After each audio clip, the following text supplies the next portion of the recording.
Welcome into the Fantasy Pros Best Ball Show with myself, Tom Strachan and Andrew Erickson, back again for another of our Monday shows here every 4 p.m. Eastern on a Monday on Twitch and, of course, YouTube podcast. Wherever you get your content, we will be there at some point.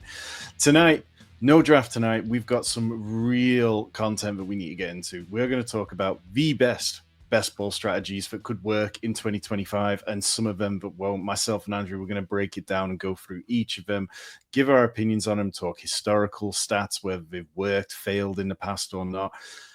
But before we do that, Andrew, there's been a lot happening over the last week. It's like OTAs are just going up a notch. Mini camps are starting for some teams.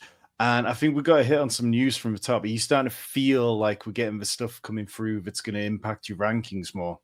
I think so. Yeah, we're getting some signings. Some of these veteran players are finally starting to get homes, and I think that has to do with terms of the compensatory picks and how those are, allocated to certain teams. So we're starting to see some of these veterans. Nick Chubb, it looks like, is potentially going to sign with the Houston Texans. That hasn't been 100% confirmed yet, but that seems like where it's going. J.K. Dobbins was visiting with the Denver Broncos last week. So does that end up getting a contract? We're still not sure.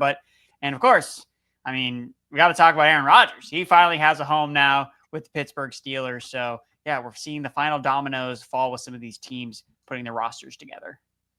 Yeah, so you touched on it briefly there, but Nick Chubb reported to be signing with the Texans on a one-year deal. Joe Mixon reportedly was in a walking boot last week.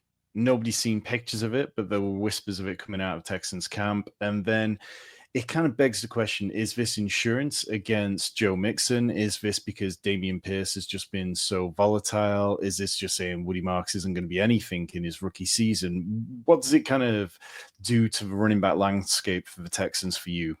I think for me, it makes Joe Mixon a little bit tougher of a click in the middle rounds where he goes. I think that when he's healthy, he'll be productive as the lead back for the Texans, but how will the offensive line shake up this year? Again, it was terrible last year. They've done everything in terms of changing the personnel. We'll see if it works out. Again, they're really taking to heart addition by subtraction by getting rid of everybody from last year and hoping that it turns out in a different way. But Nick Chubb, even after the injury, I don't think we'll ever see the explosiveness necessarily return for him for an older player, but Nick Chubb, part of what made him so good and be able to average 5 yards per carry in seemingly any situation was he's got great vision. I don't think that's going to go away even after the knee injury. So I think that he can probably do what's asked of him in terms of the blocking for the Houston Texans. And I think that this puts Dameon Pierce, I think he's toast. He has never seen eye to eye with this new coaching staff since his rookie year. So I think that he could end up get cut or move to a different team. And Woody Marks, I wasn't necessarily the highest on as a prospect coming in. He had a lot of receiving numbers in really college gimmicky systems where a lot of running backs came in the NFL with a lot of receptions, and it looked really good on paper, but it doesn't necessarily translate to the NFL. So I think it's just clear as Nick Chubb is the primary handcuff, and I think has a lot of upside if this Texas offense can hit. But I think that he's obviously still limited because of the explosiveness, and he's not a featured player in the passing game. Yeah, I think, he can work okay as a pass catcher in screens, bits like that, but we're never going to see him turn into like CMC talent, particularly at this point in his career, in the 8th year of Nick Chubb's career. Like we saw last year, him put up yards per carry below 5 for the first time in his career, down at 3.3.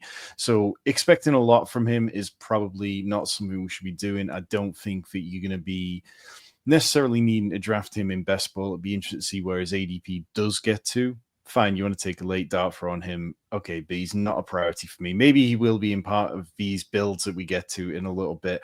But another player who has been on the move, Jaire Alexander. Now, we don't always talk defensive players, but the Packers, it feels like their secondary is just starting to thin out quite a bit. Do you think that this is the sort of thing we should be paying attention to? Do you think there's any situation where the Packers, who wanted to be run heavy last year, end up having to be one of these teams where their secondary is so poor that they just end up throwing the ball a lot? Or do you think there's some talent in that secondary that has caused Packers to move on from Jaire Alexander?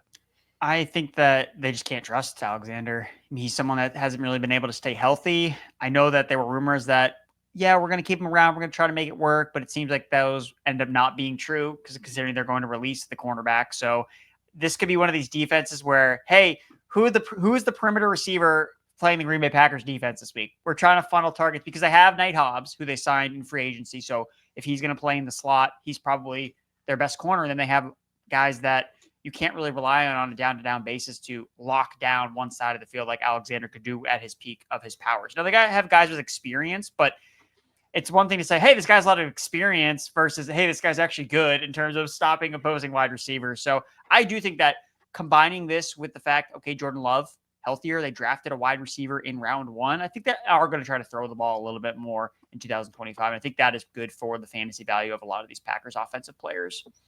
Yeah, absolutely. If you're watching us on Twitch here, let us know who you have been adjusting your strategies around over the last week. We appreciate everyone following the channel. I saw Joe. I see you following the channel. Very much appreciated.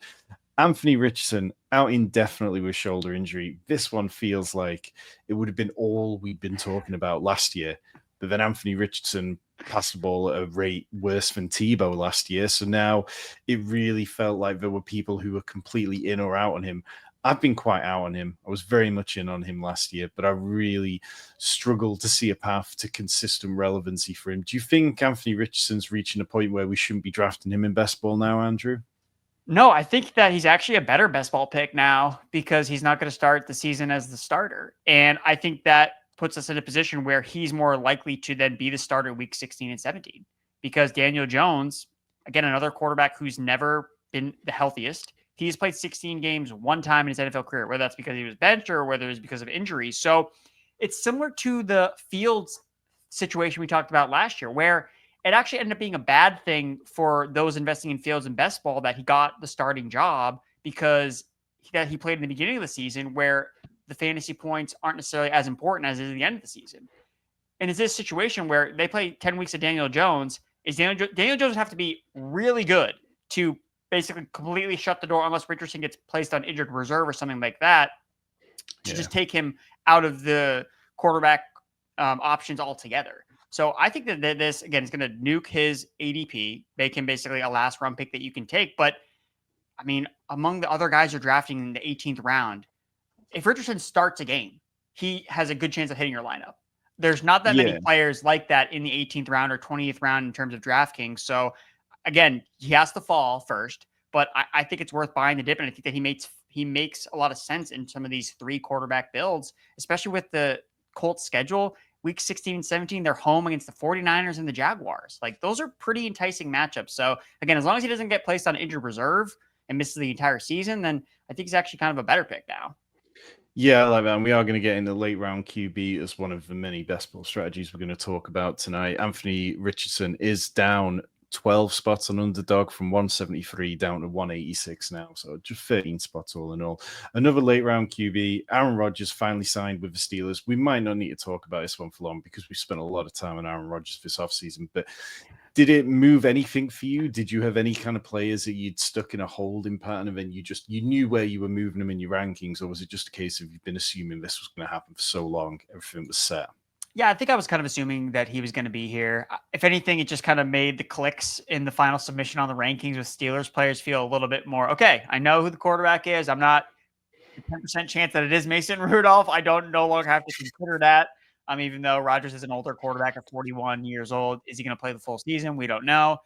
I think that really for him, he makes all the other guys that we would be drafting anyway, he keeps their fantasy relevance alive, right? We're not worried about this offense getting it completely nuked. I think that they have enough competence between Rodgers, who, again, at points last year, I think that he was fine. He's not a needle mover in any way. I don't think he's an elevator in any way, but can he keep the Steelers offense afloat that wants to run the ball a lot? Yeah, I think so. And if anything, if I have to skew it positive, I think that maybe Caleb Johnson, the rookie running back they have, I think maybe he could catch more passes than most people are giving him credit for. Because, again, not really using that role in college, but Aaron Rodgers, the dude doesn't want to get hit. It's the same thing with Tom Brady, where they just want to get the ball out, and that means targets to the running backs. So we saw Breece Hall have a lot of targets last year, Braylon Allen. All the Jets running backs were involved in the passing game. So even though Caleb Johnson, again, Jalen Warren's probably the primary pass catcher out of the backfield, I think Caleb Johnson is a rookie running back and fits the Arthur Smith scheme really well. I think he catches more passes than most people would assume. Yeah, I like that. I think that that's probably one of the easiest parts of the Steelers offense to invest in is the running back room. And let's not forget our guy Jalen Warren. But one more player, and then we're going to get on to our main topic tonight: the best ball strategies to use in 2025. But DJ Moore, there was an interesting report today. I think it was the Chicago Tribunal, and it said that DJ Moore had been getting shouted at consistently by Ben Johnson for getting things wrong in practice. DJ Moore then tells reporters, I don't even know if I'm going to touch the ball as much or be used in the same way as in previous years. But then in the report, when you went into it, there was conflicting things in there. There seemed to be a lot of talk about how they're feeling out the system. They're working things out. DJ Moore has dropped since the beginning of May by 12 picks on Underdog down to around pick 40 after being as high as pick 28. Do you have any concerns? Are you just more interested in the cheap pieces, or do you think that talent will win out on this one and DJ Moore will be fine? I think that I'm just interested in the cheap pieces. I think that we talked about DJ Moore as one of my overvalued players in one of the shows we did a couple weeks back, Tom. And I felt that I just like the values more on the cheaper Bears receivers because I think that Ben Johnson still doesn't know who is going to be his number one wide receiver, who's going to be the guy in the slot. And right now, I just would rather take shots on Rome. I'd rather take shots on Luther Bird. Now, if it becomes a situation where DJ Moore and Rome Odunze are then neck and neck, okay, then I'll be back in on DJ Moore and I'll buy that dip there. But as him as the quote unquote undisputed number one receiver in a brand new offense, I have trouble trying to get behind that bet. Yeah, definitely. Well, we're going to get to the topic tonight in just a second, but if you're enjoying this content, best ball content, 9th of June, and you need more of it, myself and Andrew, we are here every Monday, 4 p.m. Eastern. We're going to help you dominate your best ball drafts all summer long. We'll talk strategies, stacks, sleepers, so much of the content that we'll be pumping out on fantasypros.com. Every alternative week, we'll be performing live drafts. Next week, we'll be back drafting, and we'll break down our picks in real time. And look, if you hop in those drafts with us by watching us live on Twitch, then we will happily review your roster, talk about what we might have done differently. You just got to come over to twitch.tv/fantasy pros, and we will continue to try and give you the best ball advice on the internet. Okay, so let's get into it. The best ball strategies for 2025, and where better to start than hero running back. That means one running back before round 3 and then no more before round 6. There's a reason we're starting with it. Last year's Underdog Best Ball Mania winner was a hero running back build. They did not have Saquon Barkley. They did not have Derrick Henry, and it didn't matter. Why? Because they took Jamar Chase at the 104 and then Jonathan Taylor at the 209. So even though Saquon Barkley and Derrick Henry were these incredible running backs for advance rate last year, Derrick Henry helped teams advance rate a rate of like 30%, Saquon Barkley 48%. It didn't matter because Jonathan Taylor went nuclear in the best ball playoffs and Jamar Chase just went nuclear throughout the season. Hero running back, it's a much less extreme tactic than some of the ones we're going to get to, like zero running back, robust running back, which put you on very defined ends of the scales where you have limited choices. But Andrew, we're seeing hero running back, the usage of it decrease over the years, like going back to Best Ball Mania in 2021. 85% of teams were hero running back teams. Last year, that number was down to 50%. Do you think we'll see it decrease in usage further, or do you think this is a good year for hero running back and we'll see a bounce back? I think it's a great year for hero running back. I know that this particular strategy is the one that I prefer to use when I first enter the draft room. That's usually where I'm gravitating towards. Now, my strategy will shift based on ADP values if certain players are falling, either at running back or wide receiver. But going in, I'm thinking, all right, who's going to be my hero running back? Who am I going to establish as my guy is going to get my points on my RB1 slot? And then how am I going to piecemeal together my RB2 flex production down the line? So I do think it's interesting that there was no Saquon, there was no Derrick Henry. I think that the hero RB arc where you kind of described with this Jonathan Taylor team winning it was almost less about the fact that he was their hero RB, more about he just blew up in the playoffs. And That's really why. And I think the bigger takeaway is you still have to find those guys that have those monster weeks in the fantasy playoffs. But to the point of drafting a running back in the first 2 rounds highly, this is where we typically see the highest scoring players at the position. It's right at the beginning. It's not a leap of faith saying, all right, taking this running back in round 1, I hope he scores points. He's going to probably score points. Again, health is always the big concern. Do guys get supplanted? But it's much less likely for the guys going this highly because if there was concern about a running back losing their job, they'd be going rounds 3 and 4. There would be concern about that running back based on their ADP. So I still love the hero RBs approach, especially this year with all the rookie running backs coming in. So you have your RB1 that's getting you points while some of these rookies get acclimated under new coaches and they start scoring points. And then if it's not Jonathan Taylor that you have Bucky Irving that ends up scoring all those points in the fantasy playoffs. So kind of finding that this year's version of the Bucky Irving, of the Jonathan Taylor type of season, which can be either a veteran that you draft really highly or a rookie. I think this year's crop of running backs offer both, where you have top guys at the top of the draft you can pick from, and you obviously have a lot of rookies that we're really excited about. Yeah, I think when you look for a hero running back, you have to be quite particular about the archetype of a player that you're choosing as a hero running back. There's no use choosing a guy if his profile's quite fragile. So what that comes down to is, do they have the goal line work? Do they have receiving work? And do they have a high amount of volume? If they can't do all three of those things, then they have to hit big elsewhere. So Saquon Barkley didn't have receiving work last year, but it didn't matter because he ran so hot on volume. He ran so hot on touchdowns with 15, which could have been so much more, but was still only 2 behind James Cook, who had the most of any running back. And he advanced teams at 3 times the above average advance rate number of 48%. So typically we're looking at 16% as a base rate, and he hit 48%. Derrick Henry didn't get any receiving work whatsoever, had like a 5% target share or something miserable, but still got to 30% because he ran so pure. So when we look at the first 2 rounds this year, trying to find our hero running backs, how many hero running backs do you think that there can be out of this selection, Andrew? Saquon Barkley, Bijan Robinson, Jahmyr Gibbs, CMC, Ashton Genty, Derrick Henry, Bucky Irving, Devin Achan, Josh Jacobs, and Jonathan Taylor. So I'm not drafting Saquon. So that, just to be transparent, not taking Saquon Barkley this year just because of the touches that he's coming off historically. Just has not paid off for the running back coming off, leading the NFL in touches. But again, structurally speaking, he makes sense as a hero RB just based on his role in the Eagles offense. But some of the guys I have more concerns about, where I'm not super confident about the targets and receptions, especially in a full PPR setting, Derrick Henry, Jonathan Taylor, and Josh Jacobs to an extent. So those guys I feel less confident about as my strict hero RBs. Like I said, in full PPR, I feel a little bit better about them in half PPR. But I think I would probably still want to supplement another running back that has pass catching chops alongside those running backs. Again, not to say that I don't think that they're necessarily all full complete fades, but the fact that you should structure your team around them, that they don't have to be your hero RB. Because the thing that we find with a lot of these running backs that catch passes, a lot of it's game script dependent, right? Derrick Henry's never going to stumble into a game where he has just this random 10 target game. Whereas, a player that I think could be, the worst hero RB that you could get in round 3 is Chase Brown. Like, we've seen Chase Brown have spike weeks in terms of targets where the Bengals are behind. Joe Burrow had to throw 60 times. That doesn't happen with the Ravens.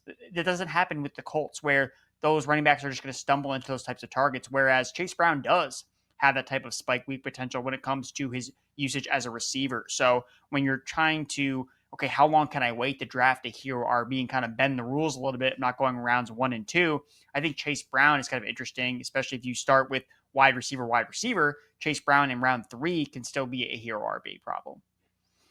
Yeah, I'm very much there with you. I think there's certain guys that I just don't want as a hero running back because I'm not as confident in them. Guys like Josh Jacobs, Jonathan Taylor, Bucky Irving even feels a little bit fragile for me, but I do like the hero RB tactic. And it's easy to see why, because when you look back over the last few years, consistently, it's been above average in advance rate. We go back to last year, and if you mark it as 16.7% is the base rate. Last year, hero running back teams advanced at a rate of 18% with either 5, 6, or 7 running backs in total. So that was the best rate it hit since 2021. And it might not sound a lot, but when we're talking about 16.7 to 18%, these incremental increases are absolutely worth it. If you're enjoying this kind of best ball data and you want to read more about hero running back, head over to the draft kit on Fantasy Pros. The hero running back guide for 2025 is in there right now. I had a lot of fun writing that one. I'm sure you're going to enjoy reading it. Let's move over to Zero RB. 2023 was a massive year for Zero RB, both DraftKings and Underdog main contest winners were 0RB teams. It failed massively in 2024. Like, it'd be hard to find a strategy that failed worse than 0RB last year. We talk about advance rate being 16.7%. That's because out of the 12 teams in your draft, everyone has, divide 100 by 12, you've got 8.3. Two teams advance from a pod. 16.7% is the advance rate that we're expecting. Now, last year, 0RB teams were advancing typically at a rate of around 8%. So it's 50% below average advance rate. And it becomes so popular because the previous year, people were winning millions of dollars with it. But Andrew, that popularity, it went from 9% in 2023 to 20% of people drafting last year were doing 0RB. Is that the point where it starts losing its appeal for you? Do you want it to be more contrarian like it used to be going back several years? So first of all, this is a great breakdown by you, Tom. So I really appreciate you lining this out, all the numbers with how things have shaken out the last couple of years. I think it's still a really valuable strategy. I don't want to be a prisoner to the recency bias of it suffering last year. And if anything, I want to take advantage of it because last year, rookie running back class was terrible. We knew that the rookie running back class was terrible. The first running back that got taken last year in the draft was Jonathan Brooks coming off a torn ACL injury. Like, that's what we were working with. And who do we see emerge from the crop most of the time in these 0RB builds are these rookie running backs. And last year was an outlier season where the rookie running back class was really bad. The veteran running backs were really, really good. And those guys were all boosted up in ADP because of projected volume, and they ended up smashing. So I think that we get into trouble when we copy and paste what happened last year and just do exactly, if anything, what we should be doing is when we look at 2025, when we look at the players available, the landscape, you say, what season looks closest to 2025? And it's not 2024. Like, I know that for sure. If anything, we got to go back to a rookie running back class that was really, really strong. If anything, it's closer to 2023, where you had Bijan coming in, you had Gibbs coming in, 2 first-round rookie running backs, similar to this year, where we had 2 first-round rookie running backs. So I think that 0RB is very much back in. I will say, though, I still prefer the hero RB build because I just don't love any strategy that says, yeah, you can't have Bijan Robinson this year, because that's what 0RB says. It's like, nope, you can't have Bijan. And I look at Bijan and I say, well, this guy could score more points than anybody in fantasy, and I can't have access to him. So that's the only thing I have against 0RB is I still like having access to that one running back potentially in rounds 1 or 2, but punting it off after that point to round 8, 9, 10, I am more than fine with. And if you want to be more aggressive, let's say you're picking at the end of round 1 and it's been a really running back heavy draft and you don't feel comfortable with any of those hero RBs left, then yeah, I can get around 0RB, but against hero RB, I still think that it's a little bit inferior. Yeah, it's definitely a tactic that I'm interested in. If there's an overcorrection, if people don't want to do it because it failed so badly last year. And we have seen a bit of a correction. Like last year, 24 wide receivers went in the first 36 picks on Underdog. This year, that's down to 20. There's more running backs going in the first round this year than we've seen since 2022. 3 more running backs go in the top 50 in general compared to last year. So there are signs where it's like it could be a good tactic, but I think you're right that last year was too extreme and we kind of have to rein it in and look for what is the draft board giving us. And last year, the draft board was not giving us good 0RB teams, but people were still too keen on the tactic because how it had succeeded the year before to adjust to it. One tactic which people were not using last year, robust running back, which means 3 running backs taken before round 5. Like, this is a tactic which you go back several years ago and it was much more popular. This was something which in the kind of like 10, 15 years ago, people truly believed that you needed those top end running backs and you should build your draft completely around running backs. Now, over years, we've seen that dwindle in popularity, like to the point where last year, only 2% of people drafting on Underdog drafted with a robust RB strategy. So 3 running backs in the first 5 rounds. Go back to 2021, that number was 15%. So it's really dwindled massively. And the crux of this was that last year was actually the perfect year for it because the running back setup was so good. There were so many running backs available because everybody was going wide receiver crazy on best ball platforms. Like, yes, in redraft, it was slightly different. We saw a lot of things different there. But you could go out and you could draft 3 really good running backs and you could put together a good team, and you just need to hit on your late wide receivers. Last year on Drafters, a platform which we've played on plenty, Andrew, and we'll be drafting it on again soon enough. But the team who won over there, they drafted Jamar Chase in round 1 at the 107, and then they went Saquon Barkley, Derrick Henry, and Josh Jacobs with their next 3 picks. They stopped pretty much putting lots of resources into the running back position at that point. They had a 6 running back total build. They waited till quite late in the drafts before taking more. So even though this is a tactic which is done pretty poorly over the years, they turned it into, I think it was $1 million over on drafters. Do you think, though, that as the NFL moves towards more of a committee approach, that these running back heavy builds like this, or we'll get to talk about some more in a bit, but they're more fragile because there are fewer and fewer guys who command the volume like Saquon Barkley and Derrick Henry do? Yeah, I think that you're spot on where the strategy itself is definitely more fragile. I think that this specific strategy is really more about the actual players you pick. Because when you lay it out who you got, the guy got Derrick Henry, or he or she got Derrick Henry in round 3. Like, that sounds like this player fell. So for me, when I was looking at, as I was prepping for the show, kind of reviewing these strategies, robust running back to me is you're in a wide receiver thirsty room and nobody wants running backs, whether it's PPR, whether it's half PPR, and people are just letting values fall. And at that point, you need to, okay, I don't necessarily love drafting this many running backs, but if you're going to give Derrick Henry to me as my RB or my second running back, I'm going to get Josh Jacobs as my third running back when most teams have them as their 2.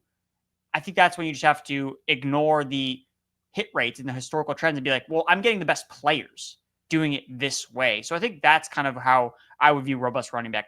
Wouldn't enter a draft room thinking, all right, I got to just draft 3 running backs. Kind of like you said, that's how the mindset used to be. Even when I'm thinking back to my old redraft days, 10 plus years ago, I'm thinking, all right, 2 top tier running backs, running back in the flex, we're good to go. And then we'll start drafting receivers, because the issue is when we talk about late round strategies, you got late round quarterback, late round tight end, late round running back.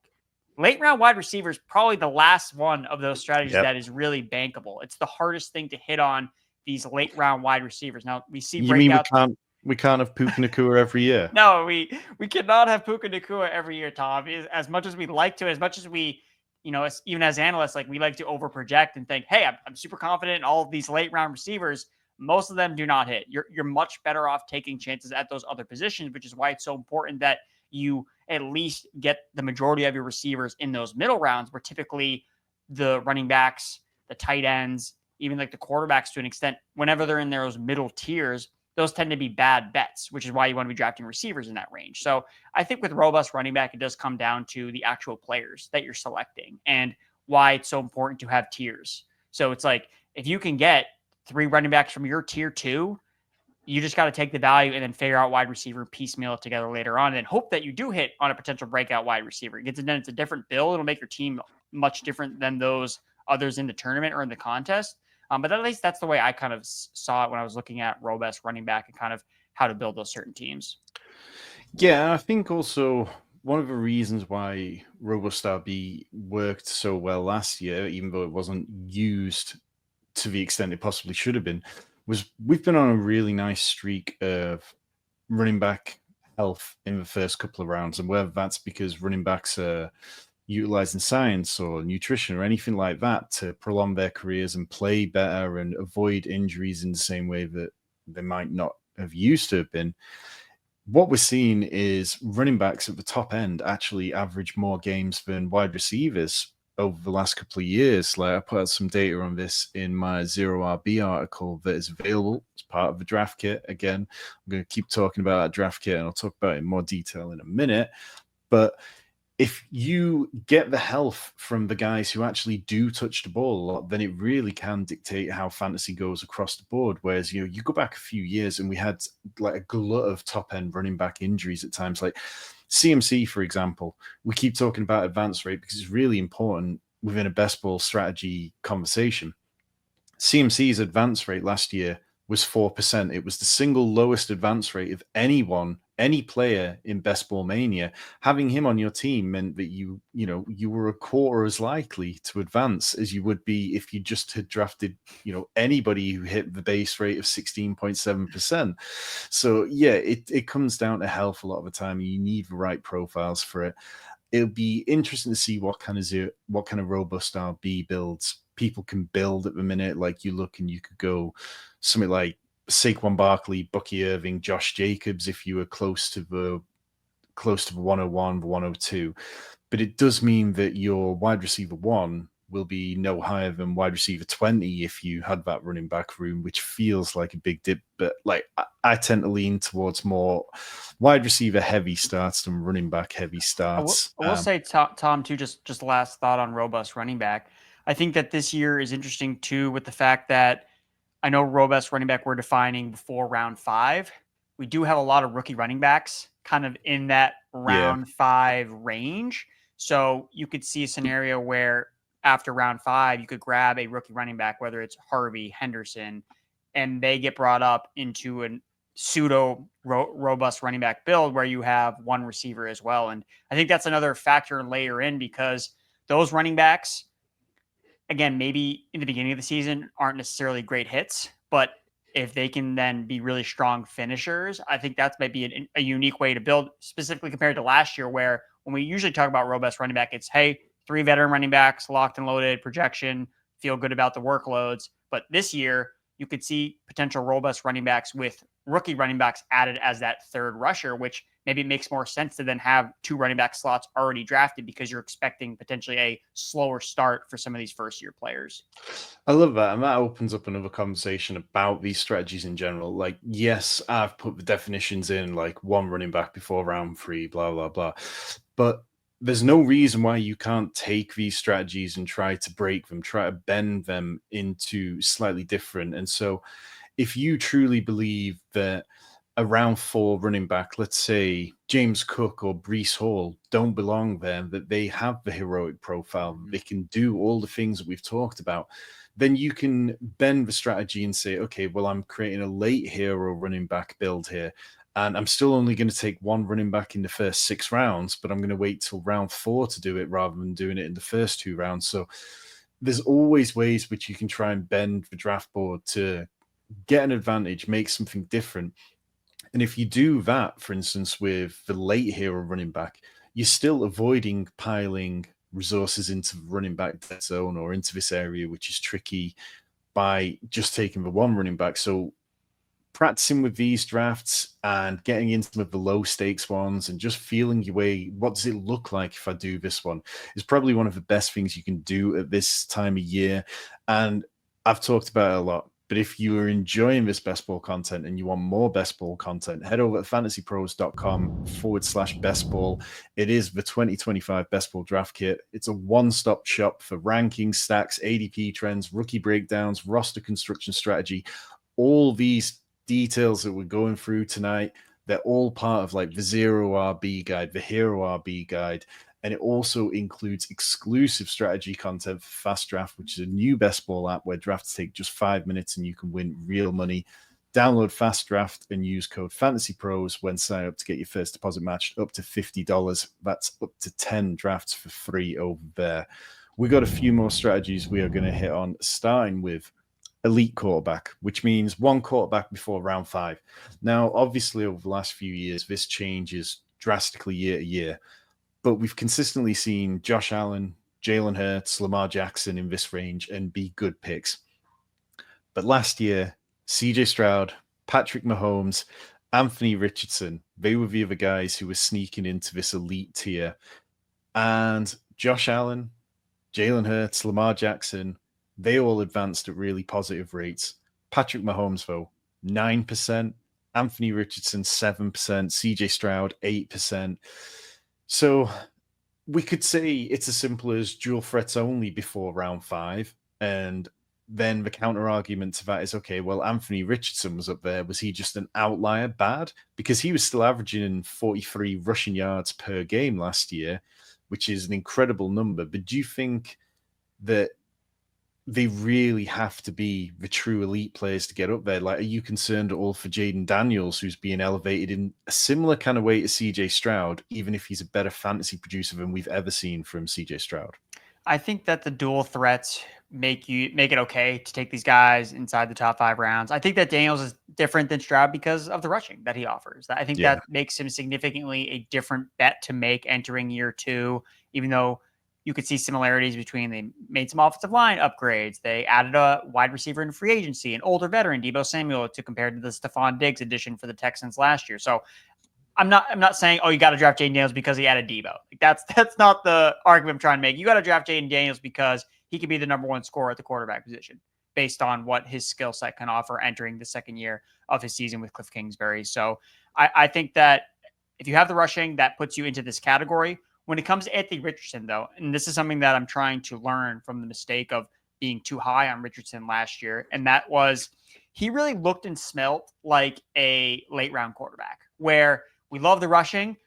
The passing is a work in progress. And who is that player this year? I mean, it's Justin Fields, right? If Justin Fields was steamed up into round 5, I have him ranked, I think, as a top 8 quarterback. I'm not taking him around 5. That's just not happening because I know that I've seen too much from him as a passer where I can't bet on it taking a monster leap. It's too inconsistent. And when you're talking about stacking an underdog, the making sure that you have guys that throw touchdown passes is so integral to really taking advantage of that particular quarterback, because you're not only betting on him hitting, you're betting on some of his pieces that you're drafting alongside him also hitting all the way. Yeah, I think that's a really good point. And it's also like it's avoiding fragility towards the top end because perhaps quarterbacks just don't separate from the competition in the same way that we see other players. You know, there's other players that we can say, this player is an outlier. This player has a huge ceiling case, and we should be taking him just in case it kind of works out. Somebody like Travis Hunter in the 4th round, like if Travis Hunter only plays offense all year, does he have the potential to be a top 5, top 6 wide receiver? Potentially. But as you get to quarterbacks, we've seen it. It's like you kind of need somebody who consistently can finish incredibly highly. Last year, I dove into like, where do top end fantasy seasons come from? And between 2018 and 2024, the start of 2024, there had been 48 quarterbacks who'd average 5 rushing attempts per game. Of that 48, 64% finished as a top 12 quarterback in points per game. 46% finished top 12 in total points scored. So it's like having 5 rush attempts per game really makes such a massive difference. If you're not doing that, I think you've got to be averaging like 2 passing touchdowns and probably around 240 passing yards per game to be able to compete with these guys. And while that might not sound a lot, I think it really is a huge amount to consistently put up. This year, we've only got Josh Allen, Jaden Daniels, Lamar Jackson, Jalen Hurts kind of just around that border on round 5. But Joe Burrow is sitting down at 59th overall. Do you worry that Joe Burrow is getting overdrafted at the minute? Yes. I'm begrudgingly saying that because we know how good he is as a pocket passer, but at the same time, he's usually just not a good bet to make on. And I feel like he's being drafted closer to his ceiling where you don't have that extra rushing juice to get him over the top. He has to have elite passing touchdown efficiency. Now, if I'm ever going to bet on a pocket passer to prove me wrong, it will be Joe Burrow. And it becomes problem. But the thing that's problematic with him is part of the reason why he's going so high, specifically on underdog, is because of stacking.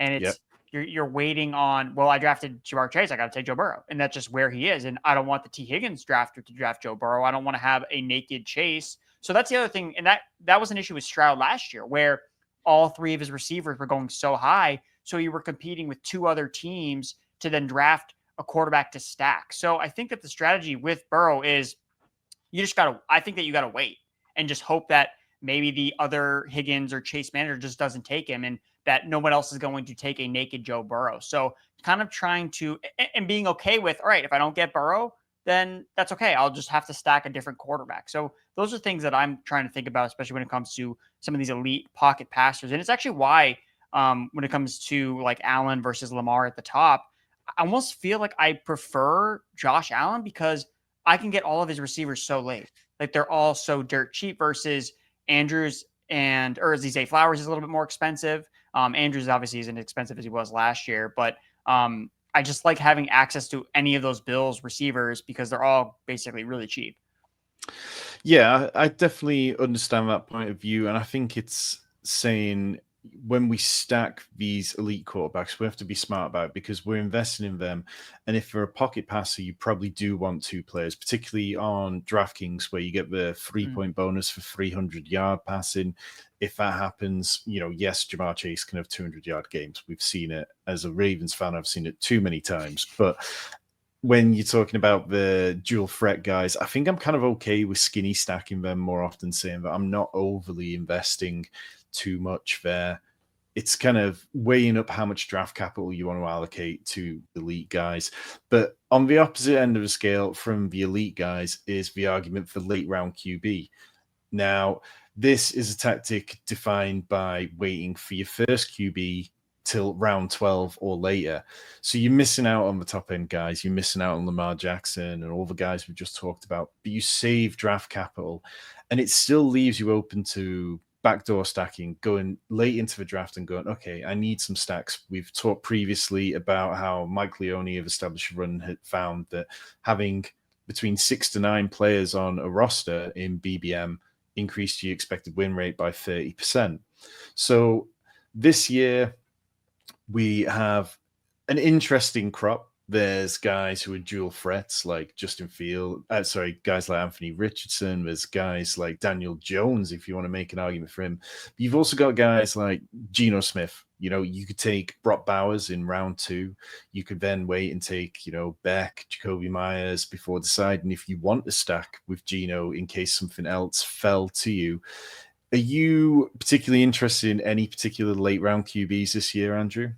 I do like the Geno Smith call. I think that he makes a lot of sense. He's really easy to stack. He's a player that plays in a dome conditions, high-paced offense under Chip Kelly. So I think he makes a lot of sense. And he just goes super, super late. And it's funny because I don't think that you're ever going to find yourself in a position where Geno Smith, if you draft him either an underdog or DraftKings or drafters, where you feel, man, that Geno Smith pick was really terrible.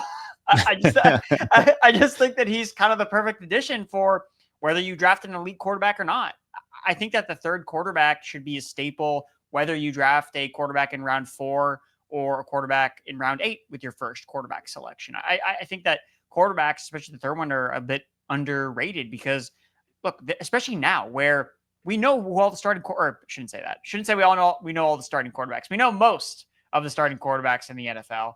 And I think we feel more confident about that than some of these backfields where we think, oh, maybe this rookie is going to have a role, or maybe he gets cut from the team, or some of these receiver depth charts. So when you look at Geno Smith versus the guys that go in his range and just projecting their range of outcomes, Geno Smith is going to be the starting quarterback for the Las Vegas Raiders for 17 games.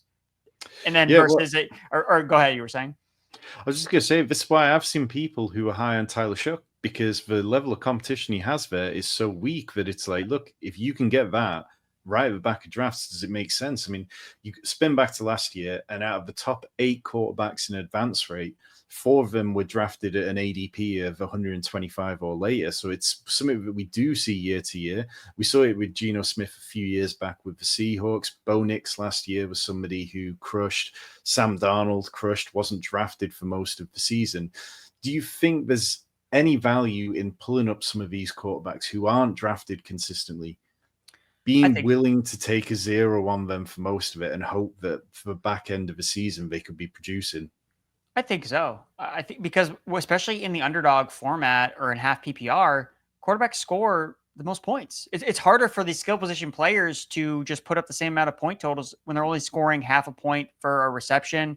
Again, you have the touchdown upside. And then when you're adding in a layer of rushing with some of these quarterbacks, like Daniel Jones, I would draft both Colts quarterbacks now. I think that because Daniel Jones can give you some front-loaded production. We know he can use his legs. Richardson has back-loaded production if he ends up getting starts towards the end of the season. So I think the third quarterback should always be in play, especially now in June when we know the least amount about some of the skill players between depth charts, which we're going to get more information on as the summer progresses. We're going to learn more about who's taking reps with the ones, which receiver, who's winning the wide receiver battles versus the quarterbacks. We feel a little bit more confident, especially at this time, who is going to be QB1. Like we can draft Aaron Rodgers now because we know he's the Pittsburgh Steelers quarterback and he's not expensive to take and he's easy to stack with Steelers players. I'm not saying that these guys aren't the league winners per se, but like you said, they're guys that are going to help you get there. They're going to help you advance. I think that's an underrated part of just drafting, some of these later round quarterbacks in a quarterback 3. Yeah, QB scoring is so replaceable. But let's spin over to a running back tactic again. Dual running back, which means 2 running backs in your first 2 rounds. Now, we kind of talked about a lot of running back theory in Robust RB, Hero RB, but we do need to touch on this one because last year's DraftKings Millie Maker winner, who won, I think it was $1.5 million, started with Bijan Robinson in round 1, Derrick Henry in round 2, and then Devontae Adams as a wide receiver 1 in round 3. And Devontae Adams wasn't exactly a smash hit last year. So it means if you're going to do this, you kind of have to be really confident in the wide receivers you're getting after round 2 because you're behind the 8 ball, particularly last year when it was such a wide receiver heavy draft. You are going to have to smash. So if you think that this is viable with the good crop of running backs we've got this year, so you could do like Bijan, Bucky to start, you could do Jahmyr Gibbs, Jonathan Taylor, you could do Ashton Genty, Derrick Henry. There are a lot of possible permutations of this. But Andrew, do you have any particular wide receivers that you'd be trying to target in round 3 through 5 to make up for the lack of wide receiver through the first couple of rounds?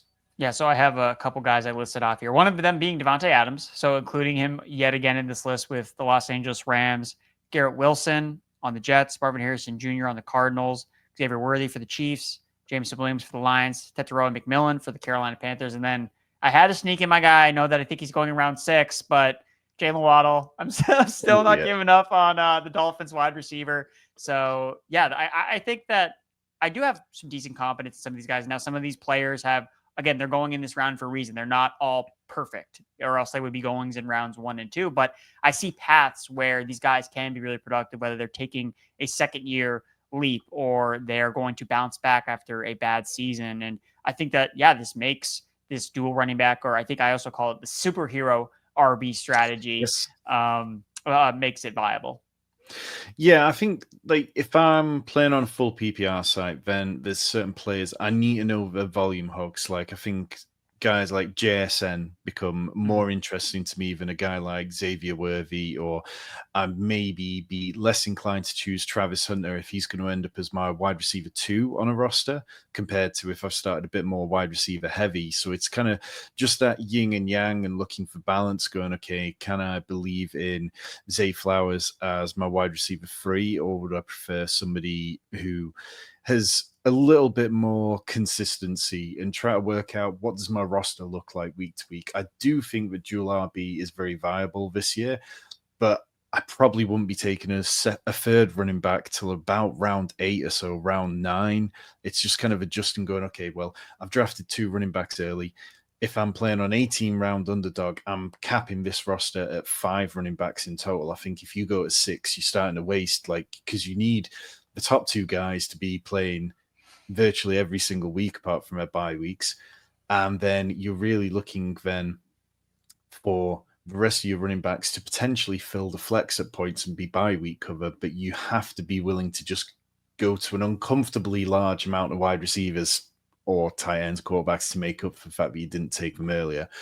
Another strategy which we've seen have success on underdog, it won the very first Best Ball Mania many moons ago now. Justin Herzig of Established Run took home a modest $50,000 by current standards, which, now when you're talking millions of dollars, it seems crazy. But hyper fragile running back means you're running back 3 before round 10. And in an 18-round draft, you would stop at 4 running backs total. That's what Justin did the year that he won. He did have Alvin Kamara, who scored 6 touchdowns, which rather helped. But if you're on a 20-round platform, you'd probably stop at 5 running backs. So again, you take 3 running backs before round 10, and then you're just not adding much more resources to the position. The idea is that you're leaning into the fragility. You're saying my running back selections are going to work out here, and it allows you to pile more picks into wide receiver, tight end, quarterback, and make sure you got the stacks you want there. Andrew, like how difficult do you find it to stop selecting running backs at a certain point when you go, okay, well, I need these two to pay off well, but can you find it within yourself to stop clicking running backs? Or do you find yourself just drawn to those like round 17, 18 dart throw running backs just to see that running back room notch up to a slightly more familiar level? Yeah, I want to take more shots at running backs. I can't bring myself to just stop because it's just so easy for running backs to get opportunities because it just takes one injury away from, okay, now this running back, Kyle Monangai now is the guy in Chicago's backfield because Ben Johnson decided, he woke up one day and was like, you know what? DeAndre Swift, I don't like you anymore. I'm gonna give this 7th round rookie running back the carries today, and we're gonna see how that goes. So I'm actually amazed, looking back on this for how many years ago this happened and how that fragility ended up working for this particular draft. But I want to take shots on these rookie running backs. I don't care where they were drafted, whether it was round 6, round 7. There's just so much talent in this class, and I don't want others to be drafting those players. I want to be drafting those players. So this one for me, especially if we were playing in a full PPR, or excuse me, I think that it would be better in a full PPR, going the more fragile. Whereas in half PPR, man, if these running backs are scoring touchdowns left and right, I want to have access to those types of ceilings. So for me, it would probably, if I was going to go hyper fragile, it would have to be in the full PPR where I feel better about taking more wide receivers because wide receivers are just going to naturally score more in a site that rewards 1 full point for a reception, which is how all receivers score all their points. I did have another question for you, Tom. I'm not sure if you researched this at all specifically, so I don't mean to put you on the spot, but when you do hyper fragile, because you are making a bet that your guys stay healthy, you're not handcuffing those running backs. So I see Ken Walker here in the graphics. So if I was going hyper fragile running back, I wouldn't draft Ken Walker and Zach Charbonnet, or would I draft them together? I wouldn't draft them Okay. because you basically you have such a slim path to it paying off. You're really looking for perfect outcomes. Nobody gets injured. Nobody gives you zeros consistently, that kind of thing. And obviously, every running backfield is different. Maybe if you got Jahmyr Gibbs, David Montgomery of a couple of years ago, that would work out. But I personally wouldn't handcuff. I don't think. I think that I'd save that more for maybe even like dual RB. Maybe that would work out. That just having that extra running back where you get up to 5 running backs rather than 4 would give a little bit more scope for that. Mm-hmm. Okay. Okay, so let's move on. We've got 2 more to do, and they are both tight end strategies before we get out of here. So, punt tight end, the worst position in fantasy football. And punt tight end involves not taking a tight end before round 15. We know the elite tight ends at the top of draft boards, they give us far bigger spike weeks on DraftKings. The 100-yard bonus is massive for tight ends, as is any 2 touchdown performances. Last week, we drafted on DraftKings, and we looked at Trey McBride, was the only good tight end on the team that won last year, had like 30 points on week 17, and that absolutely helped people no end. Andrew, who are your punt tight end options for this year? So my punt, so one of them is the guy graphic here, Hunter Henry. I think that he's severely being slept on. I think he's a dark horse to lead the Patriots in targets. If Stephon Diggs doesn't come back fully from this ACL injury, Kyle Williams is a rookie. We already saw what all the receivers did on the team last year. Most of them are coming back. Not many of them are really good. So if Drake May takes this sophomore leap, like me and many are projecting, well, then he's probably going to bring his tight end and number 1 red zone target along for the ride. So much of the underdog scoring with half PPR is touchdown based. If you're a tight end, you score a touchdown, that was a good play that week. Like, you're going to hit the lineup. So it's really more about touchdowns than anything else. So if Henry has touchdown upside attached to Drake May, I think that could work. It's the reason why I think that Pat Freiermuth, I think, is another interesting punt tight end option. I think he's going to play all the snaps. Aaron Rodgers makes the offense feasible and good enough. And we've seen enough where Freiermuth's been a solid tight end throughout his NFL career. I don't think that he is a league winner per se, but someone that can fill in your lineup with some decent numbers and has some red zone equity. I think that he's fine. And Chigakonkwo is the last guy for me. I just think that there's a lot of opportunity that's not being considered in that Titans offense behind Calvin Ridley. It's Tyler Lockett, a bunch of rookie receivers that were drafted on day 3. Traylon Burke. I'm not impressed by any of these guys. And Chigakonkwo started to show out at the end of last year under the current coaching staff. So it's not a situation where a new coaching staff comes in and inherits Chigakonkwo. No, he's playing in a contract year. We know he can make plays with the ball in his hands. And if Cam Ward hits in any way, shape, or form as a quarterback elevator, then I think Chigakonkwo could have a really productive season. So those are the tight ends I like going much later on in some of these drafts. Yeah, so last year, if you waited on underdog till after round 15 to take your first tight end, you advanced at a rate of 20% if you took 3 tight ends in total. Go back to 2023, and the same build was 17%. So again, these are numbers above the 16.7% one comfortably, 19.9% in 2022. Go back to 2021, 18.4%. Punt tight end has consistently worked, and it's something which I don't do enough. I think I like to talk myself into some of the higher end ones because of that individual spike week, and we know a lot of tournament winners have benefited from those massive spike weeks, but maybe I'll mix in more of them this year. Our last one that we got to get to, it is bully tight end, which involves taking your tight end 2 before round 7. So this one has consistently had poor results across the years. The idea is that you lock in 2 or more reliable tight ends, which allows you to bully the room into panicking over their own rooms. Nobody feels comfortable where they see you with 2 good tight ends, they start worrying. We see this a lot of time in dynasty drafts. People like to corner down. I'm going to keep taking quarterbacks in Superflex, but it rarely works out for them, even in dynasty, and especially here in best ball.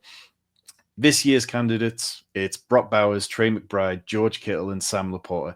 It feels like quite a strong group to me.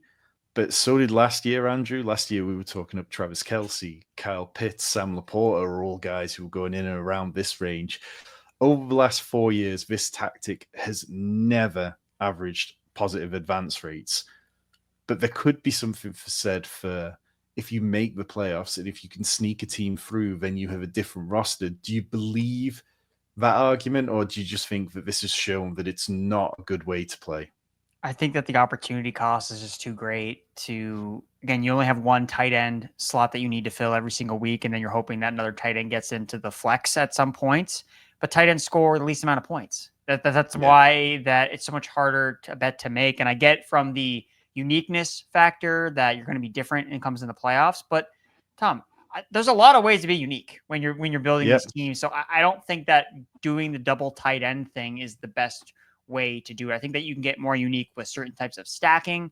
A lot of times when, again, and the argument like you made was that weekly ceiling that you get with some of these tight ends, like a Brock Bauer, like how many tight ends can go out and catch 10 balls, go over 100 yards to catch 2 touchdowns?